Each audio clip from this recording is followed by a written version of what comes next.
Hello, this is a new poem called Chinnery and Munnery.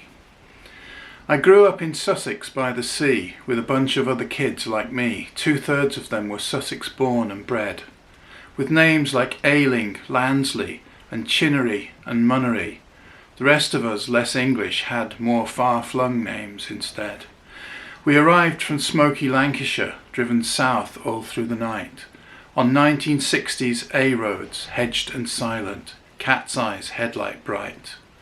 Slept on a mattress, Vic and me, 300 miles of dreaming. Woke to the roar of pebbled surf, the very first time for me. An unknown room in a Sussex bungalow, Seafield sunlight streaming. East Wittering that hugs the coast, the grey Atlantic, Solent Sea. The beach was just 5 minutes, and I recalled no promise at all. Through an alleyway, railway carriage houses, built in older times, blinding sunlit pebble beach, and sitting on the cement sea wall, men with pipes and caps, mending fishing lines by hand.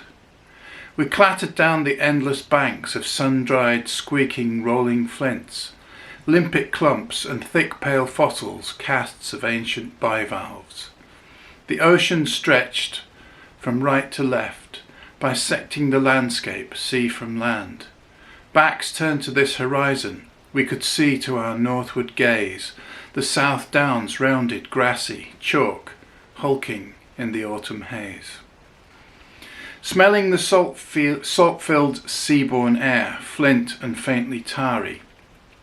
That night the sky was tattered cloud, and far from any town, seemed strangely big and open, inky blue and starry.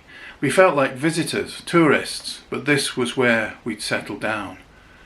The autumn storms came soon enough, and driftwood flung up on the beach, dragged back home and cut for the fire, became our heating fuel. That hissed and steamed and sizzled as the salt water bubbled out. The September mist brought evenings relentlessly more cool. Each trip was a discovery, an England I hadn't dreamt of. Our packing cases turned up off the boat from the China Sea. My bicycle too small now and would no longer do for me. I bought a rally steed instead. A cast-off butcher's boys. The first time in my life my thoughts had turned away from toys. £15 were drawn out from my child's bank account. The cycle was big and ugly, an indestructible mount. I turned the handlebars back to front and painted some parts yellow. Despite my pimping efforts, it still looked hideous and slow. A huge old wooden windmill on the edge of Bracklesham Bay. Skeletal spars, spike-ended, seized and immobile. Casting a long shadow, like a shattered crucifix, shiplath wooden walls turned dry and fragile. Relics of an English golden age, pastoral roots going old and deep, humming bees in lizard fields where hedgehogs nosed around, village stocks still standing. A restaurant there had decided to keep on Stocks Lane, where my nettled village school can still be found. And west along the tiny coastal road came Cakeham Tower, jabbing spooky senselessly into the Sussex sky. A crumbly red brick pile, single window grinning black. We always thought we saw a face fleetingly as we passed by, halfway across the farmed acres to West Wittering and back. The place with sandy east head, spiked dune grass and blowing hills, the so-called Roman landings and walnut tree house farm, where my dad was the weekend pigman, so he could pay his bills, and I drove the harvest tractor too young to pitchfork sheaves. Seas of corn flowed to the horizon with giant oaks' shady leaves. Farmer Gentle and others tended the precious arable land. The corn in those days was over your head, and now I understand. It was the old long straw kind, not genetically stumpy breeds.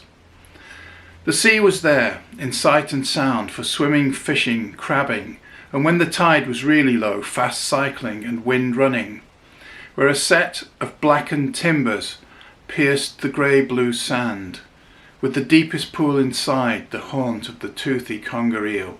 I remember once in a dinghy swept west by longshore currents, 3 friends terrified as the wreck passed under our keel. I don't know how we got the boat back and pulled up onto land. And the astonishing nab tower blinking red each night, metal on the stone seabed mid-channel. One day I saw the Torrey Canyon spewing out its oil, through borrowed binoculars on the horizon, burning. I could see men on the tanker's deck threatened by the flames at sunset, just as the tide was turning. We got to know the oil later, beach tar on our feet, among the slippery popping bladder wrack. We scraped the tar from off our skin with chunks of weathered wood, and saw the dying seabirds struggling glossy black, the Solent Sea between us, and the grey-blue Isle of Wight, a mystery place to me, but always there. The island disappeared if it was raining hard, but so they say, if you can see it clearly, then rain is on its way.